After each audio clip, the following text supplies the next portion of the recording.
Mimi naitwa Jumanne Abdalla Makondo. Nilipamwa na bodaboda, mguu kwanza ni mlemavu, pili nimepandwa na bodaboda sehemu ambayo ilikuwa ajali ya kwanza, nilitibiwa mpaka nikapona. Sasa baada ya kupamwa tena na bodaboda nimeachia. Nimekaa muda mrefu kutokana na hali duni ya maisha, sina kipato. Kukaa na mwanamke wa kwanza, nimezaa na watoto watatu, Mungu wote kawachukua. Mpaka sasa tukaendelea kukaa, mwanzangu kanikimbia baada ya kuona mimi hali yangu imezidi kwa duni, akanikimbia, basi nimebaki peke yangu. Kamera ya Families Media inamulika tukio hili la kusikitisha la baba huyu anayetambuliwa kwa jina la Jumanne Makondo, mkazi wa Morogoro Kichangani.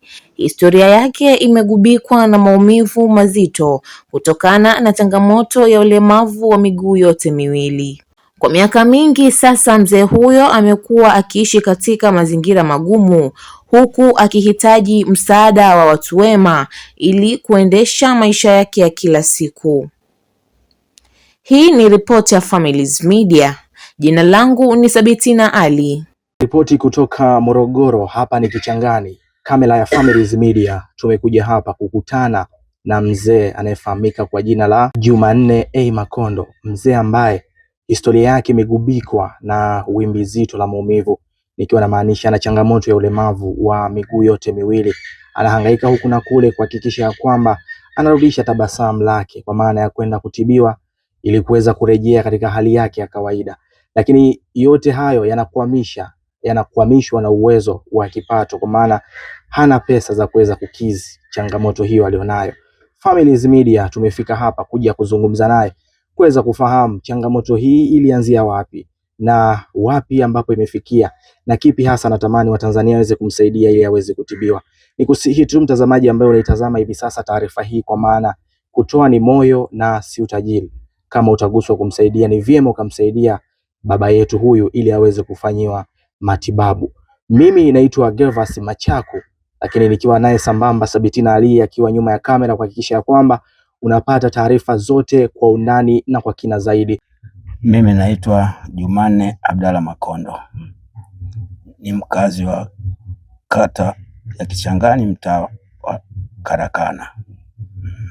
Changamoto yangu kubwa tangu mwaka juzi, nilipamwa na bodaboda, mguu kwanza ni mlemavu, pili nimepandwa na bodaboda sehemu ambayo ilikuwa ajali ya kwanza, nilitibiwa mpaka nikapona. Sasa baada ya kupamwa tena na bodaboda nimeachia. Nimekaa muda mrefu kutokana na hali duni ya maisha, sina kipato, sina ndugu wa kumtegemea. Ilibidi niende hospitali. Hospitali wamesema nimechelewesha, ilibidi imeshindikana, wakadai kwa natakiwa uende Moi. Sasa kwenda Moi hela sina, nimeambiwa gharama yake 1,500,000. Mpaka sasa hivi nimefika kwa waandishi wa habari ili nieleze kwa Watanzania wenzangu ambao wasamaria wanaweza kunisaidia ili na mimi nijikimu, kwa sababu kwanza nilikuwa najitegemea mwenyewe kulima bustani, mashamba na nini, lakini sasa hivi nimefika ukingoni, ni mtu wa kukaa tu. Nikijaribu kutembea kuomba pale na pale, unaenda dukani unapata 200. Sasa 200 hii utakula nini?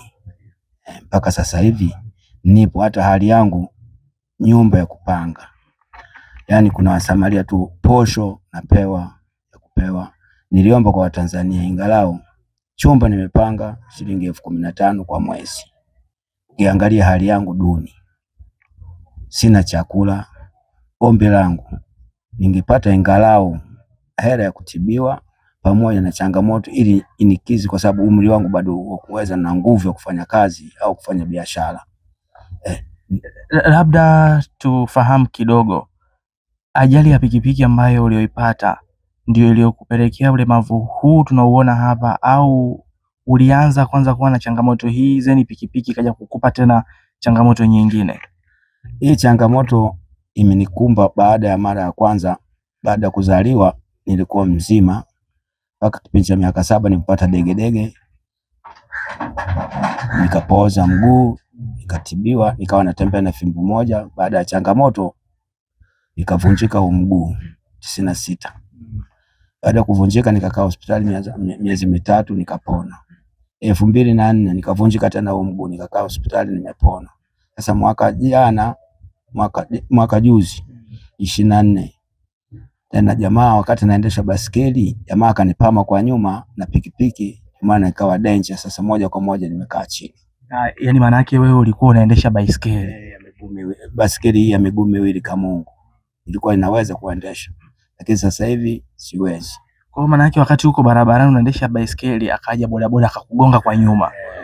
Bodaboda akanipama kwa nyuma. Baada ya kupama kwa nyuma, nilivyoanguka basi mguu ikawa tofauti ya jawabu, kwa sababu kijijini, si unajua tena hali ni ngumu. Ikabidi, sina ndugu wa kunisaidia, basi ilibidi jamaa tu wakanihifadhi nyumbani. Mpaka sasa hivi ikawa haiwezekani kwa sababu nimechelewesha. Daktari wa mifupa akasema umechelewesha, kwa sisi hapa Morogoro hospitali ya rufaa hatuwezi, nataka uende Moi. Na gharama kiasi gani ambacho wamekwambia ili uweze kutibiwa ukienda Moi, gharama ambazo zinahitajika? Gharama ya kuhitajika kama 2 milioni. Ili uweze kufanyiwa matibabu, kurekebisha mguu, natakiwa 2 milioni. Na kwa sasa hivi ni ugumu upi ambao unaopitia sasa? Unaweza kutembea kutoka sehemu moja kwenda sehemu nyingine? Hapa kutembea siwezi kutembea kilomita 1, natembea tu kiasi ya mita kama 10-15, napumzika 10-15, napumzika. Alafu hapo napitia mimi misuli huwa kiuma sana, lazima nipate dawa ya maumivu. Bila hiyo kuna muda unakuwa unasikia maumivu. Kuna muda nasikia maumivu makali, huwa napata dawa za maumivu, nikimeza zile ndio zinanisaidia kutembea. Sawa. Na hapa unapoishi ni nyumba yako ama ni nyumba ya kupanga? Hapa napoishi sio nyumba yangu, ni nyumba ya kupanga. Umeona ndugu mtangazaji, kama hali yenyewe ilivyo, kutokana na hali ya kipato duni. Sasa nakaa kama kwenye kichaka. Nyumba ingekuwa ya kwangu, ndio hicho nimeshindikanika kwa sababu ya nini? Sina kipato, inabidi nikae kama hapo kwenye gofu kama unavyoona. Na unawezaje kukizi mahitaji yako, kwa maana kupata chakula na mahitaji mengine? Kupata chakula ndio hivi misaada, ukienda kama kanisani anakusaidia kidogo, siku 2-3, jirani anayekuonea wema anakupa chakula, basi ndio hivi maisha yanazidi kusonga mbele. Ila ninachoomba kwa ningekuwa na mtaji, ningeweza kujitafutia kufanya biashara ndogo ndogo. Ni kitu gani ambacho unatamani kufanya? Yaani ni biashara ipi ambayo unatamani kufanya? Biashara kubwa ambayo mimi mwenyewe nilitegemea ningeweza kama kwa hali yangu ningepata kama chombo hivi cha kunisaidia nikijifundisha, kama bajaji ingeweza kunikizi haja za maisha. Kwa sababu tumeona wenzetu wengine walemavu wampata bajaji, hawezi kabisa kutembea, lakini anajitahidi kila siku, anaokota ndogo ndogo, anapata maisha, siku zinaenda. Na hapa unapokaa kodi shilingi ngapi? Hapa unapokaa kodi chumba shilingi 15,000. 15,000. Na vipi ulibahatika kuwa na familia, kwa maana ya mke, watoto? Kwa kweli niliwahi kukaa na mwanamke wa kwanza, nimezaa na watoto 3, Mungu wote kawachukua. Mpaka sasa tukaendelea kukaa, mwanzangu kanikimbia baada ya kuona mimi hali yangu imezidi kwa duni, akanikimbia, basi nimebaki peke yangu. Na unawezaje sasa kujihudumia, kwa mfano kwenye chakula, kufua nguo? Najitahidi vivyo, wakati pengine ukitembea, jamaa msamaria mwema akikupa hela, unampa mtu anakutekea maji madumu 3-4, yanakaa ndani kufua. Namwambia mtu bwana nitolee maji, pata kwa disi nafua, na maisha yanaenda. Pole sana. Sawa, labda tuambie sasa, hapa Morogoro ni nyumbani kabisa ama ulikuja tu kwa ajili ya kutafuta maisha? Morogoro, katika mkoa wa Morogoro mimi ndio nilizaliwa, nimetokea wilaya ya Ulanga, ndio nilikuzaliwa. Kijiji cha Itete, sasa hivi ni wilaya ya Malinyi. Kuja kwangu huku mpaka na hata hivi shida kutokana na hali ya mfadhili mmoja alinisaidia, akaniambia kwa huku kijijini utateseka, uje hapa mjini nikupeleke hospitali. Yule bwana akapata ajali, amefariki na gari. Sasa ikabidi mimi amniacha. Basi kaamua basi bora nikae, natafuta vazi, nafasi ya kukaa. Ndio hiyo kama hivi mnavyoiona, kulipa kodi ya nyumba, nadunduliza hivyo, naomba hii unakula, hii unaweka. hii unakula, hii unaweka, ikifika mwisho wa mwezi unamkabidhi mwenye nyumba. Okay, sawa. Labda kwa hali hii ambayo ulionayo, kuna muda ambao huwa unasikia maumivu yale ambayo yanapitiliza mpaka unakuwa unapata na changamoto nyingine za homa nyingine tofauti na hii changamoto ulionayo? Hapa nilipo changamoto nyingine nilipata vidonda vya tumbo, vilinichanganya navyo, nikaenda hospitali kupata dawa za kienyeji kanisaidia kidogo. Sasa hivi kidogo hali yangu kama mnavyoiona naendelea vizuri. Sawa. Sasa ni kuombe uzungumze na Watanzania na watu wote wanaokutazama, uwaambie ni kitu gani unatamani wakusaidie. Mimi kitu kikubwa kwa Watanzania wenzangu, nisaidie kuangalia na hali yangu kama mnavyoiona.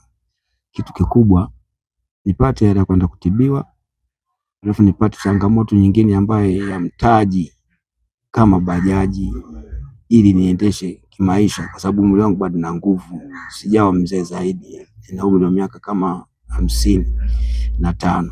Sasa hivi bado na nguvu, na bajaji nimeangalia kwa wenzetu walemavu inatusaidia. Ukiwa unaokota 1 2 unakula unaishi. Endelea. Unakula unaishi. Sasa kwa Watanzania wenzangu, ombi langu ningepatiwa hela kwanza 2,000,000 kwenda kutibiwa, na mchango kama huu wa chombo ambacho cha kuweza kunikizi haja ya maisha, ili nitimize lengo langu wakati nipo hai. Labda mtu anaweza kukupata kupitia mawasiliano gani? Akihitaji kukupata labda kuwasiliana na wewe, anakupateje? Kunipata katika mawasiliano yangu ya simu, namba yangu ya simu ya Tigo Yas 0652522751. Jina linatoka Jumanne A Makondo. Narudia tena, namba yangu ya Yas 0652522751. Nawaomba ndugu zangu Wasamaria wema, mnisaidie, hali yangu ya maisha duni kama mnavyoniomba, au pengine hata Mama Samia kama utanisikia, naomba. Mimi ni mwanachama wa CCM hai tangu 5, ni chama changu kimoja hicho hicho.